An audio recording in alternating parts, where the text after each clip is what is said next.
Welcome to Ask the Tech Coach, brought to you by the TeacherCast Educational Network. If you are in charge of professional development and looking to build an innovative digital learning experience, this is the podcast for you. Join us each week as we uncover strategies that tech coaches are using to drive their digital transformations one classroom at a time.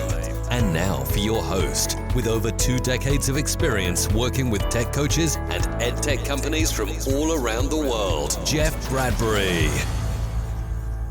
Hello, everybody, and welcome to the TeacherCast Educational Network. My name is Jeff Bradbury, and thank you so much for joining us today and making TeacherCast your home for professional development. This is Ask the Tech Coach podcast, episode number 142, and today we are wrapping up the school year with Google, and today we have a fantastic show today. We are not only here recording, but we are live on Facebook, on YouTube, on Periscope, and broadcasting not only on TeacherCast, but on the Google Educator Group New England channel. Welcome, everybody out there. We are so happy that you guys are here, as we are here every single week, providing you guys great professional development. I want to bring on my co-host from the Ask the Tech Coach podcast, Miss Sue Vincent. Sue, how are you today? I am so excited today that we are finally getting a chance to wrap up the school year with Google Apps. How are you doing, my friend? Oh my goodness, there is actually light at the end of this long, dark tunnel that we've been going through for a year and a half. You know, I was at the middle school today that I was working at last year,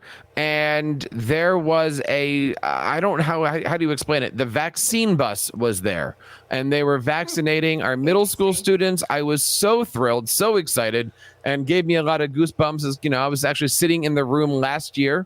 I was sitting in the room today last year we were doing our live broadcast where the principal got up and said, "Hey, say you're 6 feet apart, put your masks on. This is how we social." And you know, a year later, here we are getting our kids well, getting our teachers well. It was pretty awesome. But today, I am excited because we're here to talk about some of the great things about Google Apps, and we brought some friends with us. So I know you're wrapping up your year with Google. What are you doing with your teachers to wrap things up? Well, we are working on archiving our Google Classrooms. We're cleaning out our Google Drive and all of those good things, and we're going to hear lots more about that as we talk through the episode in the next several minutes. But that's what I'm working with my teachers, sending out tech tip videos and sending out those end of the year emails to remind them what to do. And I've even gotten those questions that I typically have to transition to the IT department of, "Oh, I'm getting married this summer. What do I need to do to change my name on my account? Do I lose all my Google files?" So those questions are arising that we have to think about. And the answer is yes. If you're going to get married, you will lose all of your Google files. Is that how it works? You won't. No, that's not. We're going to figure this out today. Again, we are live.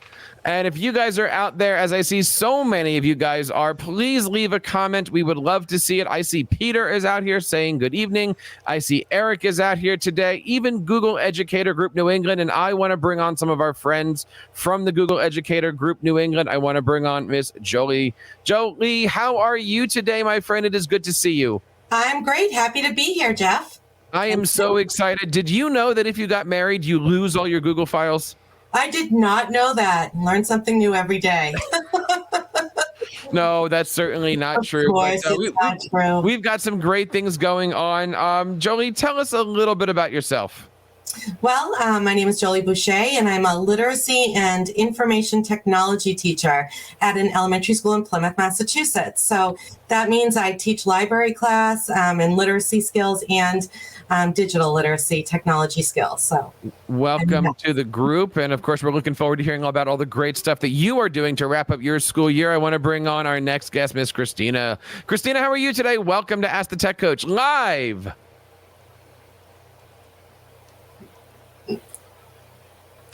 Christina, check your mute button. There it is. How about now? Hey, we're live. We're having fun. Okay, I've told people that today is the 4th Monday of the week, so I'm right on track with that. So Sure. There you go. Tell us a little bit about yourself. So I'm Christina DiMicelli. I'm a technology integration specialist at Pinkerton Academy, which is a high school in New Hampshire. And that means that I work a lot with the faculty and the staff, doing professional development, making sure that they're using technology in ways that make sense with instruction, and really looking forward to the end of this school year. Nice. And it's nice to see you guys out there. And we are getting text messages from all over. I want to give a big shout out to our good friend, Dr. Jim from the middle of Pennsylvania. He is sending me text messages of our screen. He is watching. Guys, if you're out there, let us know. Leave a comment, share some good things. And we would love to know how you guys are wrapping up with Google. But before that, I want to bring on our last panelist today, Mr. Eric Lawson. Eric, how are you today? Welcome to Ask the Tech Coach. Excellent. Yeah, thank you for having me. Doing pretty well. I'm Eric Lawson, Director of Technology and Libraries up here in York, Maine, and we are looking at about 1 month left of school. So we are also taking a look at all the tech tips, let me say that one more time, to try and wrap up the school year so we're ready to go. Very cool. And we are here talking all about the great things that are happening over at Google Educator Group, New Jersey. Wow, I just dated myself. Google Educator Group New England. You know, I got 3 out of the 4 words right, or 4 out of the 5 words. Anyway, here's our wonderful website. Joli, talk to us a little bit about what you can get if you sign up for free to be a Google Educator Group New Englander. Absolutely. So if you go to gegNewEngland.com, you can gain access to our Google group. And we just opened up the Google group last week, and we will be sharing our newsletters, and you can feel free to post your questions or share resources. And we're hoping to just build our PLN, our learning community, and learn from each other all across New England. And hopefully soon, we will not only have our virtual events, as you can see on the calendar, but hopefully, fingers crossed, some local meetups too across the state. So I'm hoping to see everybody in real life soon, Jeff. I am looking forward to all of that stuff. And if you guys are out there interested in helping us out or supporting us or even joining, we've got a few hundred people from the state of New England and even beyond that are here working hard to make sure that you guys have some great stuff. I love the newsletters, lots of good stuff going on. But today we are talking about ways to wrap up the school year. And you know what? I was thinking about this today. Can't I just bypass all of this stuff? I mean, can I just avoid it? Can I forget that it existed and just go into September? Do I really need to do anything between now and say August 25th? We do. Oh, like, well, what do we need to, why? Why is this important? There's a few things why it's important. One is it's just good practice to get rid of some of the old stuff so you don't keep having that stuff add up. But one of the other things is Google Workplace for Education is changing their license structure. And yeah, I know, believe it or not, there's no such thing as unlimited storage anymore. So we are going to have to take a look at storage limits, and it's best if you can throw away the stuff you no longer need. Wow. That's amazing. What does that mean? What kind of storage limits do we need to be worrying about? Isn't everything free for Google? And that's the thing. It used to be if you created anything from Google Drive, that didn't count toward your storage, but that is changing. And now there are limits on it. And we can certainly add some links in the show notes for some of those limits and where you can find the licensing structure. But you certainly want to talk to your Google admin about what pricing structure you're going to be on for next year. So are you saying that I need to remove the entire Lord of the Rings trilogy video box set deluxe parental edition from my Google Drive? It might save a little bit of room, Jeff. Yeah, that might not be a bad move. Because I have to make room for more of the Marvel movies that are coming out soon. Exactly, right. You want to make sure the new stuff is there. But how, I mean, okay, let's be serious about this. Is this something I need to worry about? How much room could a Google slide possibly take? How much space does anybody know that we have? I do remember seeing something about Google Photos, and I'm worrying about that. Luckily, the triplets are 7. I don't care about taking pictures of them as they did when they were a kid. But when it comes to like our school stuff, isn't our school stuff still unlimited? Or is that being capped too? And does our school district need to be worrying about this? They do a little bit. I have a sample of it this week. All of a sudden, our public-facing Google site, which we use for our public site, capped out, and I had to start removing media and really breaking apart my site into multiple sites in order to make it fit because it hit the file cap limit. So it's not just everything that's in Drive, but each file also has some limits to it. Whoa, back that one up. What does that mean? So a new Google site is saved to Drive. And so our public facing Google site is in one of our Drive accounts for our super admin. And it finally had a little red banner at the top that said, you can't add anything more to this site until you remove things because you've hit your 100 meg limit, which. And is that because you were adding pictures? Like, okay, walk me through this one because this is important, right? Yeah. If I have a picture, I can drag that into the Google site. Is that the same thing as going into a Google site and pulling it from Google Drive? I don't know the answer to that one, to be quite honest with you, but I do know that any element that you add to a site is adding up to the totals. So you want to make sure that you're keeping just the most relevant things up. So if I have a video and I embed the video from YouTube, is that not counted the same as if I have a video in Google Drive and I want to add that video onto I'm really not adding any more weight to the site. I'm just referencing a file somewhere. Correct. Yes, you're correct in that one. It's more if you're dragging the pictures onto the site or things like that that's adding up to it. But that's so important, right? And that actually goes back to some of the things like I usually teach that. Put all of your pictures in a folder and then reference the folder. Don't just drag stuff in. I'm curious to know how that's going to work out with things. Yeah, so am I. That was the first I had seen that sort of banner, and we had a little panic moment, of course, when we had a quarantine issue come up, and I couldn't even add the new letter that's saying what's going on. So that is something you want to pay attention to as you go down the road, for sure. Oh, my goodness. Look, if you guys are out there and you're getting worried about this, let us know. You can, of course, find us over on Ask the Tech Coach. And if you're out there watching, like hundreds of people are right now, please let us know in the comments. We are here to work with you guys today and help keep you guys as up to date as we go through things. But today we are talking about wrapping things up, and we're going to be sharing with you guys our fanciest tricks about wrapping things up. And I believe Christina has some really interesting tips today. Christina, what is the first thing that we need to be thinking about when we're thinking about wrapping up for the school year? So one of the things that I think about when I think about spring cleaning and wrapping up is revisiting some of the things that I've meant to do all year and have not done. And one of the things that makes me happy and makes me a little bit less stressed is when I'm a little bit more organized. And this is one way that I do it. This is a Chrome extension, and it's called Gmail Reverse Conversation. It's just one. There's a few other ones out there. This is just one I happened to pick up a year or so ago. And what it does is it sits there, up in the toolbar, and it automatically takes any conversation that I have in a Gmail and puts the newest piece on top.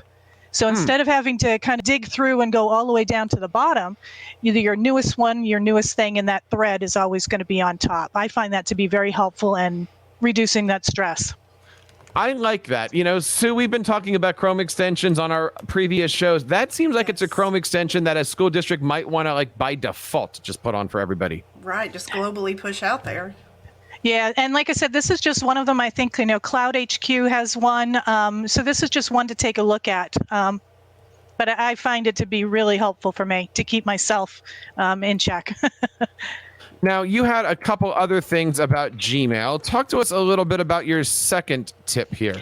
Okay, so the second tip here is, again, we get to the end of the year, we're overwhelmed, and looking at something like, everybody always says, do filters in your Gmail to kind of clean up that inbox, right? And filters are intimidating. You look at that and it looks like it's really hard. It isn't. Go ahead and just jump in and do it. This I did as a 4-step Gmail filter, and all you have to do is select the email that you want to, anytime an email like that comes in, start easy, just select that. And then you go to the Oreos, which are those 3 stacked dots, and click that. There's always a menu underneath an Oreo. So you'll select filter messages like these. And what you're doing is you're telling the Gmail system, if you see an email that meets these criteria. So that's step 3 here, where anything that comes in from this email address, I want you to do something with it. Anytime you see something like this, do something. And step 4 is just identifying what do you want to do with it. So in this example, I had said, skip the inbox altogether. I don't want to see it. I don't want to have it cluttered up. Archive it immediately. Put it off to the side and apply a label to it. I'm applying the label tech integration. And if you remember, a label is just a sticker. It's just a sticker that's being put onto that email off to the side so that later you can look at the labels and say, anything that has this sticker on it, show it to me. So if I get an email, I can choose to just have it automatically be archived. Automatically be archived, doesn't even hit the inbox, so you don't even have to deal with it. And automatically put that sticker, that label on it so that you can find it easily later. You could have a label that's just newsletters. And the key thing here is that very last item here is apply it to all matching conversations. So because I didn't do this all year long, if I click on that, it's going to look through my inboxes, and anything that already came in that matches that criteria will have this applied to it. I love this, right? Because this gives you the opportunity to say, today forward, do this rule, and today back to infinity. Yes. Do this rule. And you know, if you've heard me say this once, you've heard me say it a million times. Google is wonderful until it needs to be. How many of you guys, just show of hands on the docket here, how many of you guys are using some kind of Gmail filters? It's kind of a common thing. Are you guys nesting your filter, your tags and stuff? You know, this goes into this, like a Google Apps, Google Slides, Google Apps, Google. Are you guys, anybody doing nestings with that stuff? I only do it a little. It starts to get too confusing. I love the concept. I do it too. I just find it difficult because you can't do a search for your tags. And if your nests are more than enough characters, you can't actually see what you're looking for. Yeah. And that bothers me to, like, I know I'll have one called, like, you know, newsletters, and then shopping, or new, and then in their electronics, and then in their monitors. And by the time you get out enough of the nesting, like you just can't read it. I don't know. Do you guys do nesting, or do you just have them all individually done? Personally, I try to keep mine very, very simple. Because if I have too many labels going, then I'm not going to take a look at things. I'm not going to do it. And this is part of that cleanup. If I don't need it, then delete it. Just get rid of it. It's okay. The delete button is your friend. Now, one of the things that I have been thinking about is, how do I make sure that I'm archiving things, but also at the same time, if I need something, I have access to it quickly, whether it be for, you know, coaching reasons, I need it for a presentation, I'm showing it off on a podcast. Eric, you have a suggestion for what to do with some of these different documents. Give us your quick tip for the day. Yeah, so one of the best practice tips is, before you go ahead and return all student work, especially like in Google Classroom, you want to create a folder so that you can keep some of that. And what I mean by that is, the ownership of a file, when you are using it in Google Classroom, it starts with you as the teacher. If it's a template, it quickly goes to the student passes in, it becomes a teacher. By the time you hand it back to the student at the very end, that may go back and forth several times. At the very end, hopefully, the student retains ownership of the file. So if it's an exemplary piece of work, for instance, what I like to do is ask students for permission to share their work to future classrooms. Then I make a copy of their work, knowing that I will have ownership of that copy where they can keep the original. And then I just save it to a folder. And usually that's just a folder in Classroom that I create called Exemplary Work. And then I can keep that, have a copy so that they still get their stuff, but then I have it later on, and if I need it down the road. That's pretty awesome. Are you a star person? Do you, I might also say, in addition to this, mark that file folder, whatever, with like 3 hashtags and an exclamation point or something, which is like your way of naming. Does that make sense, or is this just easier? Yeah, no, I agree with you. Everybody has sort of their own way of organizing it. And you're right. Some people go to the end with colors and stars and all kinds of stuff. I think naming convention is huge, right? I often will put a timestamp on it, just because exemplary work's great. But if we're talking about exemplary work from 5-6 years ago, may not need to hold on to that any longer. So maybe do like a hashtag 21, hashtag 22 or something Love like that. The hashtags. Yeah, absolutely. Now, Sue, you've been doing some videos on your channel over at Tech Imaginations on archiving things. Is this something that you recommend? Because I can see that this is one of those things that I couldn't tell my teachers not to do quick. No, I couldn't. I would recommend this in a heartbeat. Yes, and this is a good reminder and something I really haven't said this year, but a lot of them kind of do that anyway because they do want to keep that work, and we've been encouraging them to do that. So I love this idea, and as we close up next week, I may clarify that a little bit further with my teachers. So yes, I've been trying to drive home the fact of archiving those classrooms and making sure you return that student work so that they have their ownership back. So yes, this is a good extra thing to keep in mind, so you have that work to share globally with more and more students. It really is coming down to figuring out, how do we quickly help teachers do things? How do we show off the quick and easy tech tips? And one of those things I like to show off my teachers and also our students is keyboard shortcuts. And Joli, you tricked me this week. You've given me a keyboard shortcut I didn't know. Tell us a little bit about your tip of the week. Absolutely. So at the end of the year, I like to make sure my Google Drive is nice and tidy, so I'm ready for the fall. And I'll notice that I might have a file or a folder that could go into multiple locations. So instead of making copies and moving things that way, if you click, sorry, I just got a frog in my throat. If you click on the file and then you click Shift-Z, you can move into multiple folders. You can, I'm sorry, not move, but you're creating a shortcut. And why would I need to do this again? So I think it's just a nice and easy way to just create shortcuts into different folders. So let's say, for example, I have a hyperdoc and it's a science hyperdoc, science themed hyperdoc. Well, maybe I want it to go in my hyperdocs folder, and maybe I want it to also go into my science folder. So instead of making copies of everything, I can just click right on that file and select Shift-Z. And that's just a really nice, easy shortcut that allows me to place things into different folders so I can access them later. I like that tip. I like that tip so much. But you're not done with your keyboard shortcut tech tips. What is the next one on the list today, my friend? Well, Google Classroom. So many of us have multiple classrooms, and there are some tips that can help you clean up your classroom and get ready for the fall. So the first thing I like to do at the end of the year is to archive or copy or my classroom. So if you archive your classroom, you can get it back, so it's not gone forever.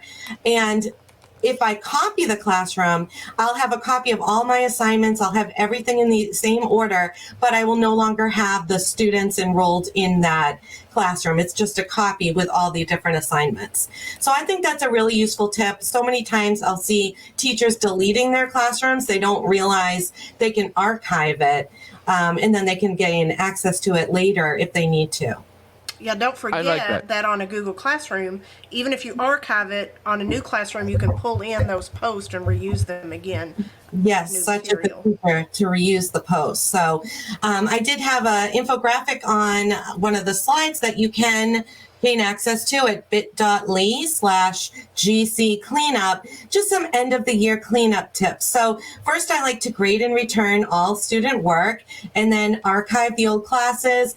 And this is a really useful tip. So you never want to delete your classroom folder. That is a huge no-no.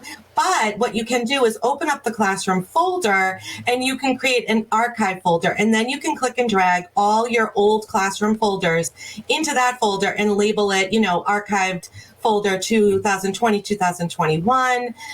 Then if I'm enrolled in any classrooms, I will unenroll myself if I no longer want to receive any notifications, or if I just don't want to participate in that classroom anymore. And then I'll also go to my calendar and I'll unsubscribe from any calendars that are connected to any classrooms, or I might delete some calendars. So I like these 6 steps. They really help me just clean up my Google Classroom so it's nice and fresh and clean for the fall.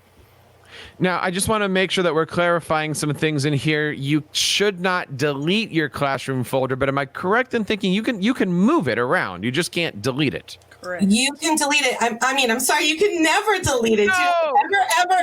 Ever delete your classroom folder. If you do, I don't think you could ever get it back. No. Yeah, that I'm sure somebody has done that somewhere and have had deep regrets on that one. So, right, you can move the classroom folder, but never delete it. You can create the folders inside that folder, though, and you can move things in there. So that is the one. Again, Google is wonderful till it needs to be. There gotta be something in the admin section that says recreate Google Classroom folder, because as a coach, we've dealt with this before. I accidentally deleted it. I accidentally purged it. And now what happens is you make a new Google Classroom and the files are all over the place. It's not fun for that. It's also not fun telling the teacher what they just did. Not good stuff. But anyway, we've got a lot of other things going on here. I love that infographic. But Joli, what application, just curious, did you do that with? Canva. Canva is one of my favorite applications ever. I do love Canva. And what I love is if I create something in Canva, by the way, Canva is free for educators, I can pull that graphic into my Google apps. So I can create a background or create some type of template in Canva, but I can still pull it into my slides or Google Drawings. We do have a question here. If you unroll a student from a Google Classroom, do you lose all of his or her work in the classroom folder? I don't think the answer is yes. I think it stays, right? Correct. Right. It will stay. And is the idea, and Sue, you and I were talking about this earlier, if we're unrolling, if we're kicking a kid out of class, should we be handing back all of their work first? Or do we just kick the kid out and thank you very much? Or what is a proper protocol for removing an individual student? I mean, usually if a kid's leaving my class, they don't care about their stuff. You do need to return that work, because remember, when they submit it to you as the teacher, you become the owner. So when you return that work, it needs to be them as the owner of their work. And you were correct in what you said. When you unenroll a student, that record of their work is still in that classroom folder. So again, don't delete the classroom folder, because their work will still be there. When we're looking at this as tech coaches, thank you, Sue, it isn't about showing things. It's about teaching things. And it's about making sure that people are aware of what's going on and setting that example. And I got to tell you, there's only one way that I know how to teach these things, and that's by teaching forward. Jenn, how are you today? Welcome to the show. And you've got a great tech tip, don't you? Hi, Jeff. Yeah, thanks for having me here today. I think it's actually a nice complementary tip to Joli's share regarding the Shift Z function, because I think a lot of times when I want to organize my shared files, I'm really not wanting to move files away from other people that may be sort of sharing things in a collaborative folder, but yet I may have a different thought about how I want to organize them for myself. So shared with me is kind of the bane of most Google Drive users' existence. It's sort of like that messy closet that you hate to open, and yet you feel like that's where you have to go to get contents. I always try to remind teachers that I work with that Google considers shared with me not really a place or a location, but rather a label. So when things are in shared with me, it's essentially a filtered view of files that have been shared with you. These can be things that you've viewed at some point. They can be things that others have directly shared with you, any number of ways in which you've accessed the file or people have provided you with access. But if it's a file that you want to get back to over time, it's important to create a shortcut in your drive for that purpose and add that to your add it to your Google Drive so you can find it more easily. And so from within your shared with me area, you can simply right click on a file that you would like to sort of elevate in importance and put it in your Google Drive more formally, as opposed to leaving it in that shared with me area. And so when you do that, you are essentially, just as Joli described in her Shift Z tip, you're adding a shortcut.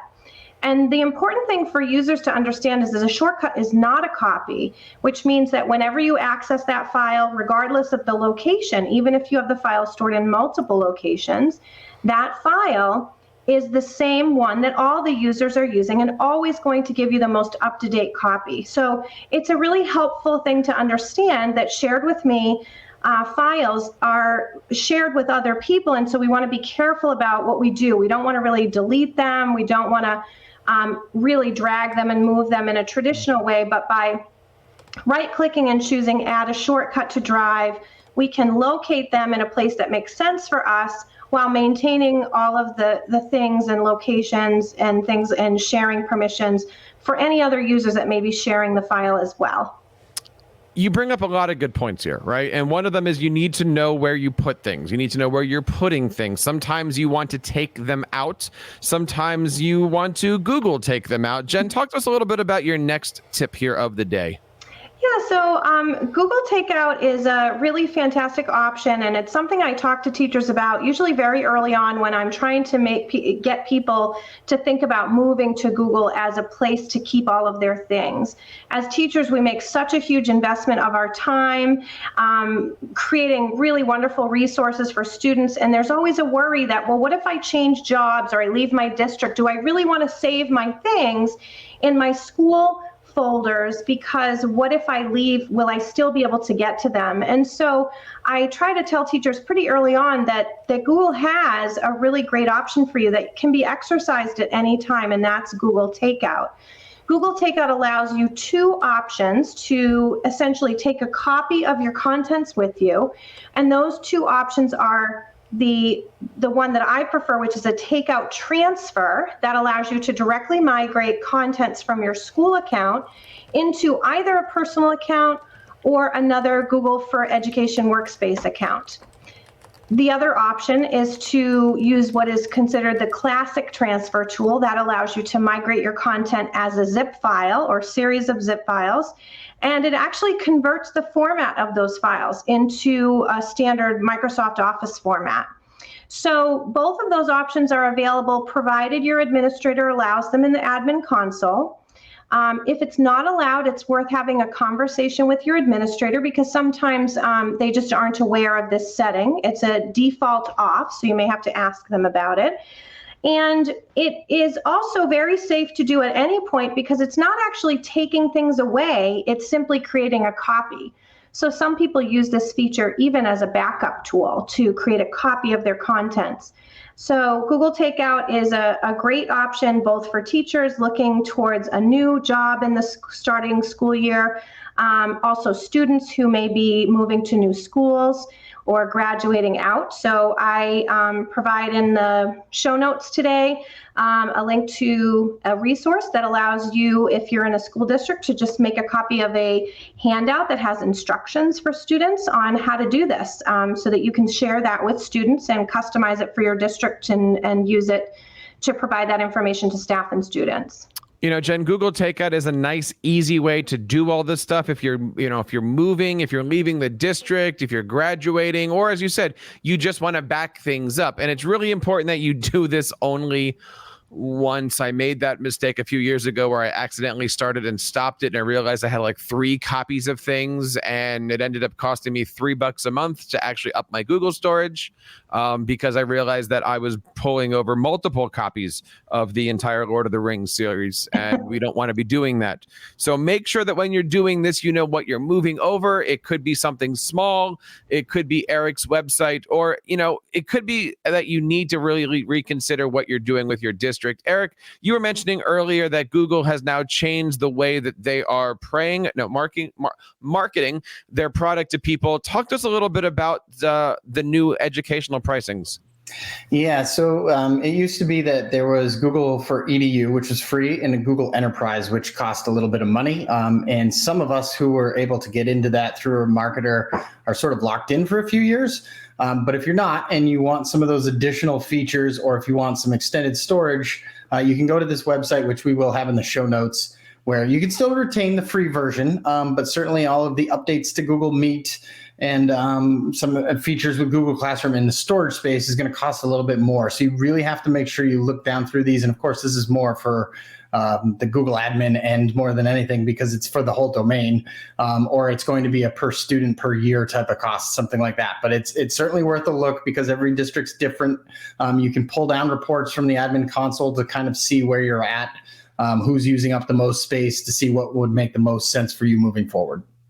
If you have any questions about this, please let us know in the comments. We would love to have you guys be helped out today, answer any questions. Of course, we're going to be talking about this over on GEG New England. You can, of course, use the hashtag GEG New England too. And there's a lot of great stuff happening. Jenn, talk to us a little bit about some of the things that we've got coming up this next few weeks on GEG New England.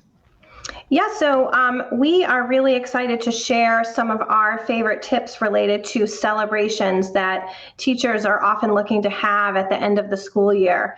The end of the school year provides us with such a great opportunity to celebrate the accomplishments of our students and provide some unique opportunities to share that information out with families and with kids. And so we have some tips that we're looking forward to sharing with you around that idea just in time for the end of the school year. This is on June 3rd at the 8:15 time slot that we are featuring our broadcast in, and the recording will be available on our website if people can't make the live broadcast on June 3rd. Very, very cool. And there's one more thing that we wanted to share. It was all those amazing resources. Joli, share with us a little bit about where and what, and you're doing something pretty interesting with our resources, aren't you? Well, we use Data Studio. We love Google's Data Studio to curate all of our videos and resources for you. So if you go to gegNewEngland.com and you select resources, you can then use our filter to filter by tool and format, and you can gain access to some quick 3 minutes or less tutorial videos that go over some of the things we mentioned during today's show. So we have all the descriptions and some images and the titles there for you, and you can just give them a quick listen and hopefully share with your colleagues, and hopefully that's helpful. And we certainly hope that you guys have a chance to check out everything happening over at GEG New England. And to my friends today, thank you guys for stopping by. Let's do a quick round robin. Eric, where can we find out more about the great things that are happening up where the Lobster live? Lobster. If you follow me on Twitter, I'm at elawson1977. Very, very cool. And Christina? You can always find me on Twitter. I am at Mrs. D, MRSDI. And Joli? I am on Twitter at Joli Boucher and at flippedtechcoaching.com. And Ms. Judkins? You can find me online at teachingforward.net and on Twitter at teachingforward. You know, Sue, there we go. Sue, as we're going through all of these great episodes with our friends over at the Google Educator Group, I am learning more and more about it, not only how to be a great tech coach, but also how to bring some of these great tech tips into my classrooms, especially as we wrap up. And some of these things we're going to be talking about on our brand new web series, Tech Coach Weekly. Yes, we're going to be bringing it to you guys live on YouTube. Sue, tell us a little bit about some of our first few episodes. So we're kind of doing some of these tips that we've talked about tonight, and we're expanding upon them a little bit. So one topic that we have coming at you is Google Forms, and what can you do with those forms at the end of the year? Can you reuse them? Do you need to clean them up? What can you do? And then more about archiving that Google Classroom like we talked about. We'll also talk about Google Keep and so many other Google things. And of course, you can check out all the great stuff over on our website, AskTheTechCoach.com. You can find all of our blogs, our podcasts, and all that other great stuff over there. Hope you guys have a chance to check it out, and check us out over on Twitter at AskTheTechCoach. And Sue, you've got some other great things happening over at Tech Imaginations. Tell us about those Tech Tip Tuesdays. Yes, Tech Tip Tuesdays are flowing right along. In fact, some of the ones I have coming up are a few of the ones we talked about tonight. The Shift Z is coming up next week, so look for my video tutorial on how to use that Shift Z that Joli told us about. So that'll be next week's Tech Tip Tuesday. And there's a lot of great things happening over there on Tech Tip Tuesday. And we want you to join us here each and every week. We drop our show on Mondays, and we thank you guys for making TeacherCast a part of your professional development. So on behalf of GEG New England, Sue Vincent, and everybody here in the TeacherCast Educational Network, my name is Jeff Bradbury, reminding you guys to keep up the great work in your classrooms and continue sharing your passions with your students. You've been listening to Ask the Tech Coach, hosted by Jeff Bradbury of the TeacherCast Educational Network. Please reach out to the show with all of your questions on Twitter at AskTheTechCoach or online at www.askthetechcoach.com. Be sure to subscribe to our podcast so you don't miss any future episodes. And please take a moment to write a review in the App Store.